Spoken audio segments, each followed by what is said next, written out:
안녕하세요. 저는 일산에 사는 20대 후반의 여자입니다. 제가 여기에 이렇게 오늘 사연을 올리게 된 이유는 세상에 이런 쓰레기 같은 인간들도 뻔뻔하게 살아 숨쉬고 있다는 걸 세상에 알리기 위함입니다. 저희 집은 어렸을 때 아버지가 병으로 세상을 떠나시고 어머니 혼자서 저희를 키우셨어요. 어머니는 본인이 먹고 입는 데에 들어가는 것을 아껴서 다 저희에게 쏟아 부으셨어요. 본인 옷은 항상 찢어져도 손수 바느질해서 꿰매어 입으셨고 먹는 것도 배가 고파서 더 이상 못 버틸 때 드셨어요. 그렇게 아끼고 아껴서 저희에겐 새 것들만 사주셨어요. 그런 저희 집에서 저와 2살 차이인 언니는 집안의 유일한 자랑이었어요. 언니는 무엇을 하든 저보다 월등히 뛰어났거든요.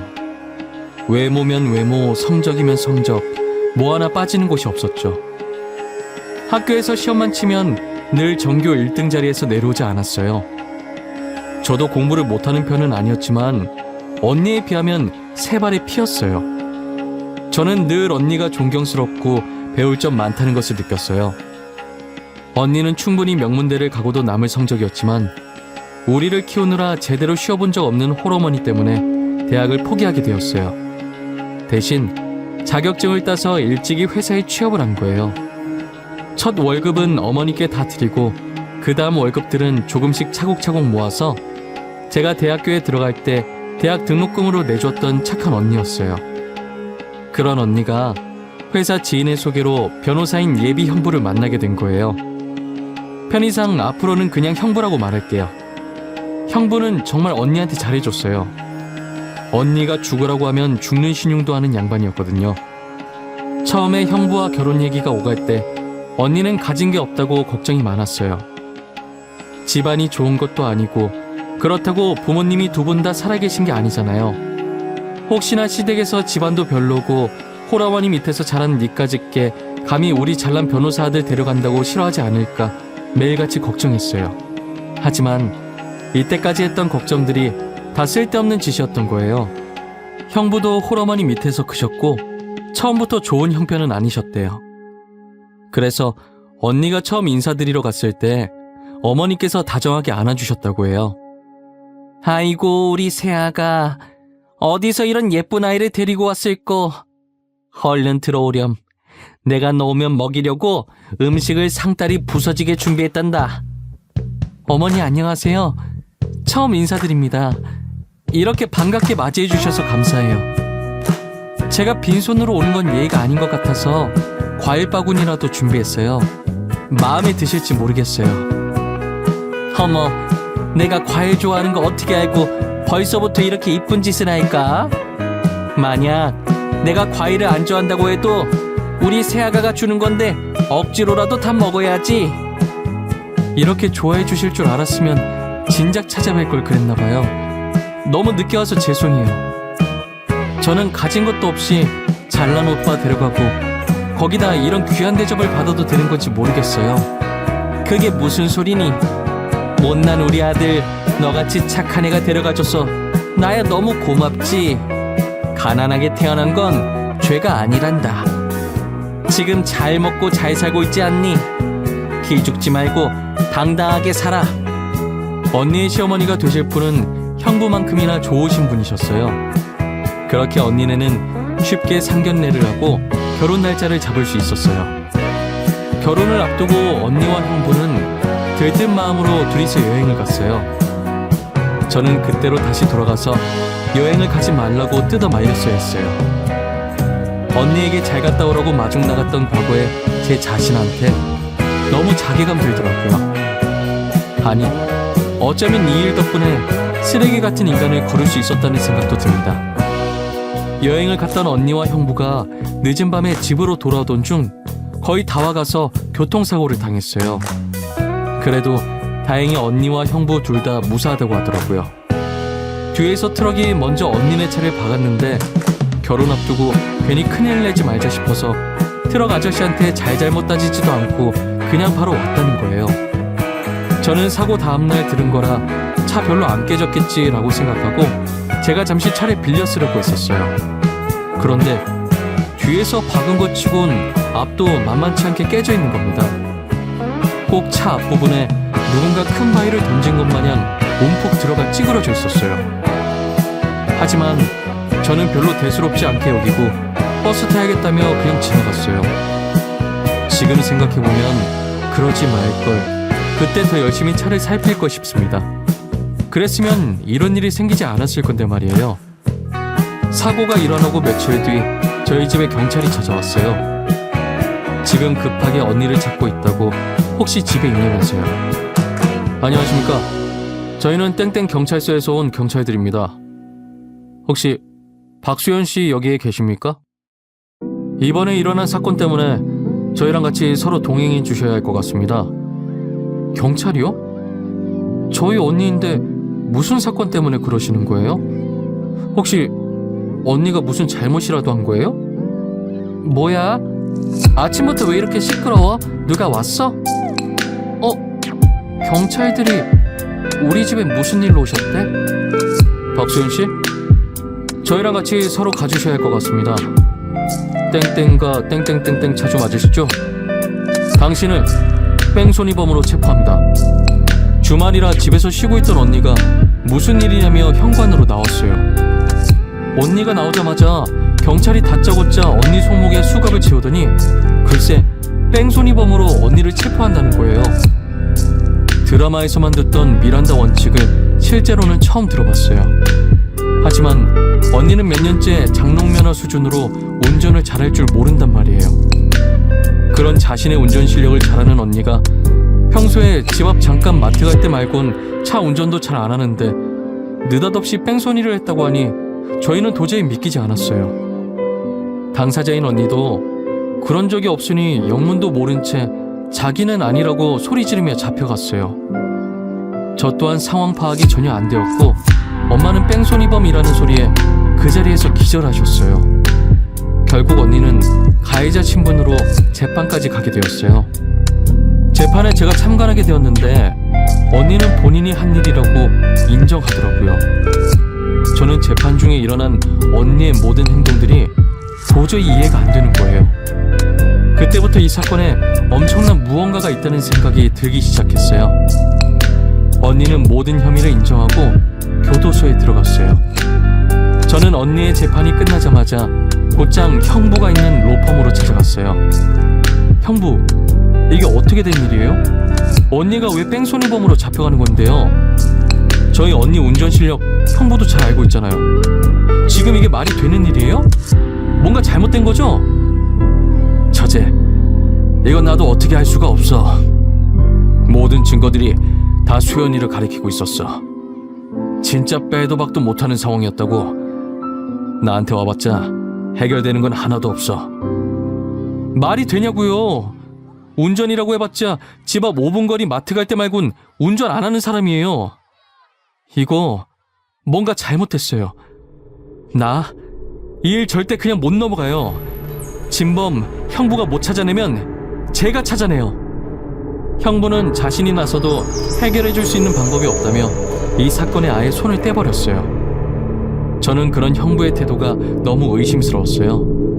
왜냐면 그게 언니 차였긴 하지만 거의 형부가 운전하고 다녔거든요. 그리고 최근 들어 형부가 차를 새로 사서 애지중지 여긴다고 거의 언니 차만 타고 다녔었어요. 특히나 제일 의심스러웠던 점은 본인이 변호사임에도 불구하고 자신의 여자친구인 언니의 변호사로 안 나섰다는 게 제일 이상했었죠. 불행 중 다행인 게 제 남자친구도 변호사였어요. 제 남자친구는 저와 고등학생 때부터 알고 지냈고 원래는 검사를 준비하던 와중에 무엇 때문인지 모르겠으나 변호사로 생각을 바꿨더라고요. 형부처럼 로펌 출신은 아니었지만 그래도 인맥이 넓어서 로펌 변호사들이랑 친한 편이더라고요. 당연히 형부와도 제가 알기 전부터 친하게 지내던 사이였고요. 남친이 몰래 형부한테 수상한 점이 없는지 캐내려고 했었는데 제 귀에 들어갈까봐 그런 건지 도저히 그 사건에 대해 입을 안 연다고 하더라고요. 아, 수연아 미안해. 나도 누님 일에 도움을 주고 싶었는데 그 형님이 당최 입을 안 여네. 무슨 말이라도 해야 뭘 물어보는데 아무 말도 안 해. 나보고 피곤하다고 계속 가라는 거야. 너가 뭐가 미안해. 괜찮아. 그 인간이 입을 안 여는 건데 너가 어떤 수로 알아내겠어? 언젠간 진실은 다 밝혀지게 되어 있으니까 조금만 있으면 뭔가 하나씩 나오겠지. 그렇겠지? 누님이 진짜 그럴 사람이 아니잖아.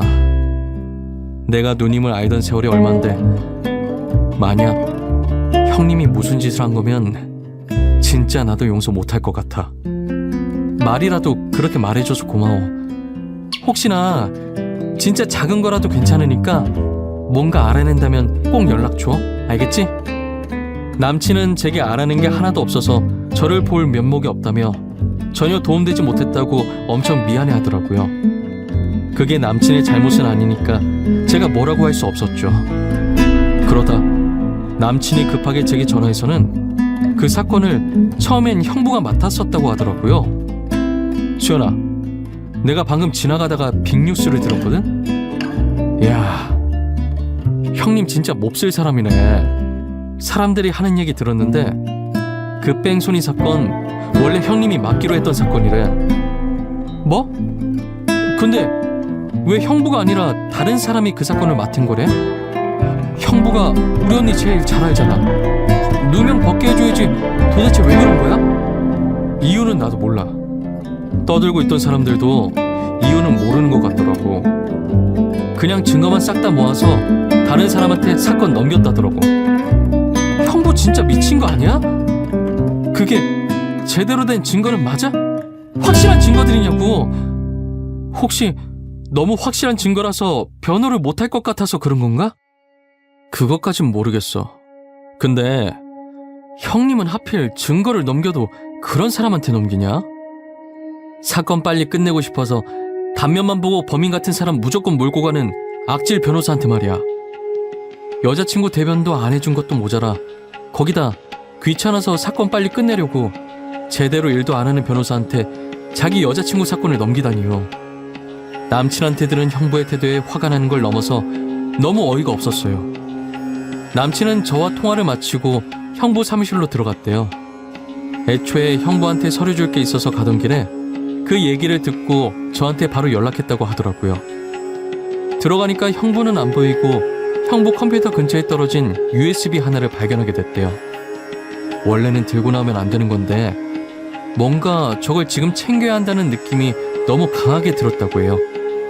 남친은 몰래 그 USB를 챙겨 나와 본인 사무실에서 확인해 보니 언니 뺑소니 사건 관련 자료들이 들어있었대요. 파일을 클릭해 보는데 남친은 순간 너무 놀라서 본인도 모르게 소리를 질렀다고 하더라고요. 그게 단순 사건 자료가 아니라 사건 자료의 원본이었던 거죠. 실제 그날 운전했던 뺑소니 범인은 다름 아닌 형부였어요. 언니 차에 있던 블랙박스 영상을 형부가 들고 있었는데요. 그 영상엔 형부가 운전했다는 증거들이 있었어요. 자기야, 나 노래 틀어도 돼? 자기 운전 방해 안 되게 소리 작게 해서 틀게. 지금 이렇게 가는 건 조금 지루하지 않아? 졸릴 수도 있고. 나는 상관없어. 오히려 시끄러운 게 좋지. 자기 말처럼 밤이라 운전하다가 졸 수도 있는 거니까. 신나는 거 들으면서 가자. 잠이 깜짝 놀라서 확 달아나게. 좋아. 내가 그럴 줄 알고 아주 신나는 노래들로 리스트 뽑아놨지요. 잠이 올 새도 없을 거야. 내가 다 쫓아낼 거니까. 영상엔 이런 대화가 있었는데 형부가 이걸 프로그램으로 음성을 살짝 바꿔서 조작했더라고요. 누가 들으면 정말 언니가 운전했다고 믿을 정도였어요. 저도 재판장에서 증거 영상으로 조작된 영상을 들었을 때 초반에 대충 듣고 솔직히 언니가 진짜 범인이었구나 싶었던 적이 잠깐 있었거든요. 하지만 들으면 들을수록 어딘가 살짝 실제 언니 목소리랑 다르다고 느꼈었어요. 역시나 형부가 조작해서 만든 증거였더라고요. 형부는 일부러 모든 증거들이 언니를 향하게 다 맞춰놨더라고요. 그래서 범 모르고 힘없는 언니가 쉽게 범인으로 몰릴 수 있었던 거죠. 저는 어떻게 잔인하고 통쾌하게 복수를 해줘야 할까 싶었어요. 남친도 이걸 보더니 사람이 어떻게 그럴 수 있냐고 이건 그냥 넘어가선 안 된다고 했고요. 이 USB는 언제 어떻게 써야 할 카드일까? 잘만 하면 변호사 생활은 무슨 인생까지 한 방에 날아가게 할 수 있는데 말이야. 자기야, 난 자기가 이럴 때마다 무서워. 하지만 이건 형님이 잘못한 거지. 무고한 사람을 이렇게 범죄자로 몰고 가도 되냐고. 형님, 지금 이 사건으로 지은 죄가 몇 개야? 나 그 인간이 지은 죄목들로 모조리 고소해볼까 해. 언니는 착해서 그냥 넘어갔지만 난 절대로 이대로 못 넘어가지. 괘씸한 예비 형부한테 어떻게 복수할지 하루 종일 생각하고 또 생각하면서 남친에게 부탁해서 고소장을 준비했었습니다. 그러나 이게 무슨 일인지 갑자기 경찰서에서 실제 뺑소니범이 나타났다고 하는 겁니다. 저는 형부가 언니한테 미안해서 자수라도 한 줄 알았어요.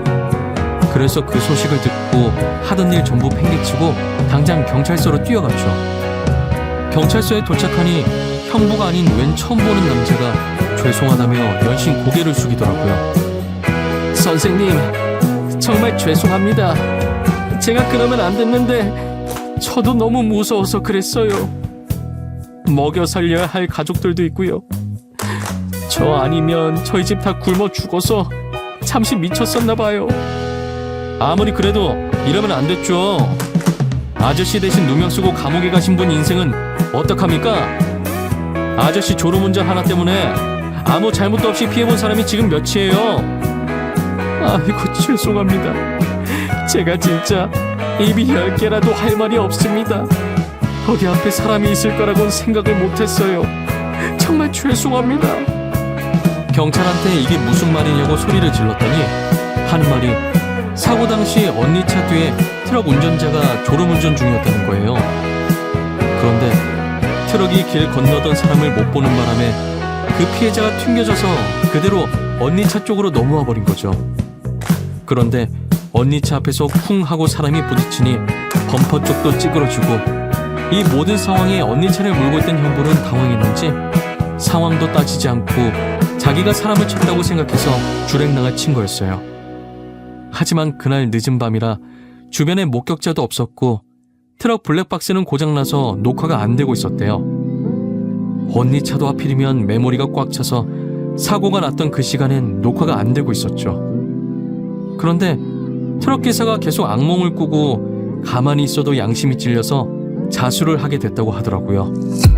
그래도 다행히 트럭 운전사가 자수한 덕분에 언니는 혐의라도 벗을 수 있었어요.